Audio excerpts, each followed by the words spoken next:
السلام علیکم ورحمۃ اللہ وبرکاتہ۔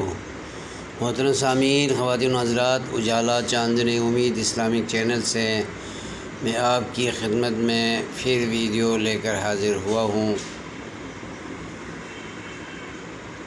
کئی دنوں سے جاری پاک بھارت کے مابین ہونے والی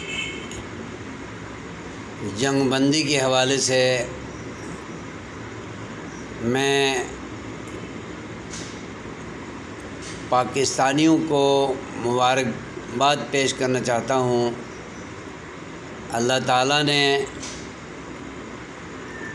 امن جیسی دولت اور نعمت سے ہمیں نوازا، کیونکہ اس دور میں جنگ کے فائدے زیرو بھی نہیں ہوتے، جنگ کے نقصان ہی نقصان ہوتے ہیں۔ اس لیے تمام دعا کرنے والوں کی دعا قبول ہونے پر اور جنگ بندی پر، دونوں ملکوں کے مابین اتفاق پر، سیز فائر پر اتفاق ہونے پہ میں تمام پاکستانیوں کو مبارکباد پیش کرتا ہوں۔ لیکن ایک حسرت ضرور ہے کہ مودی سرکار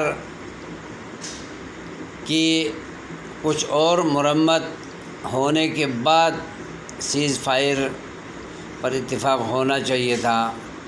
یہ حسرت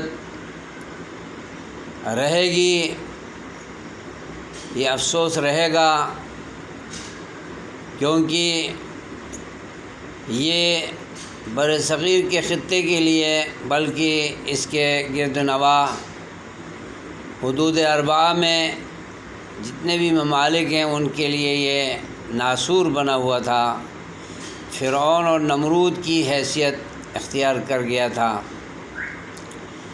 لیکن جو حشر فرعون اور نمرود کے ساتھ اپنے اپنے دور میں ہوا، اس سے بڑھ کر اس فرعون کا حشر بھی ہم نے دیکھ لیا۔ یہ اللہ کا بڑا شکر اور بڑا کرم ہے۔ بہرحال امن کی جتنی قیمت لگائی جائے کم ہے۔ اللہ کا فضل و کرم ہے کہ اس نے جنگ بندی کرا کر بہت بڑی نعمت اور بہت بڑے فضل و کرم سے پاکستانیوں کو نوازا ہے۔ اس نعمت کی جتنی قدر کریں کم ہے۔ تو آخر میں یہ بات بھی ضرور کہوں گا کہ پاک افواج نے اپنی بہادری، جرأت، بیباکی کا مظاہرہ جو کیا ہے، تو پوری قوم کو اس کی قدر ہونی چاہیے۔ حکمرانوں کو، سیاستدانوں کو اب فوج کے خلاف لب کشائی کرنے کا کوئی حق نہیں ہے، بلکہ میں تو کہتا ہوں کہ عوامی حکومت ہونے کے بجائے فوجی اور مارشل لاء کی حکومت ہی بہتر ہے، کیونکہ ہر دور میں فوج ہی کام آتی ہے۔ ہر میدان میں، ہر شعبے میں فوج عوام کے کام آتی نظر آتی ہے۔ سیاستدان تو لڑتے رہتے ہیں اپنے پیٹ کے لیے، اپنے عہدے کے لیے، اپنے منصب کے لیے، اپنے مفاد کے لیے لڑتے رہتے ہیں۔ ملکی مفاد ان کے نزدیک کوڑے کی حیثیت بھی نہیں رکھتا۔ ان کے نزدیک اگر حیثیت ہے تو اپنی پارٹیوں کے مفادات کی حیثیت ہے، پارٹیوں کے سربراہان کی حیثیت ہے۔ اپنے سربراہوں کے مقابلے میں پاکستان کو بھی سیاستدان کچھ نہیں سمجھتے ہیں۔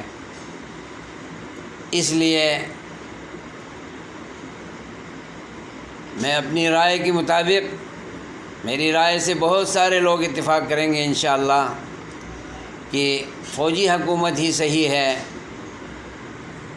عوامی حکومت میں بھی فوج ہی کام کرتی نظر آتی ہے، لہٰذا ہمیں عوامی حکومت کی کوئی ضرورت نہیں ہے اور ہمیں فوجی حکومت ہی چاہیے۔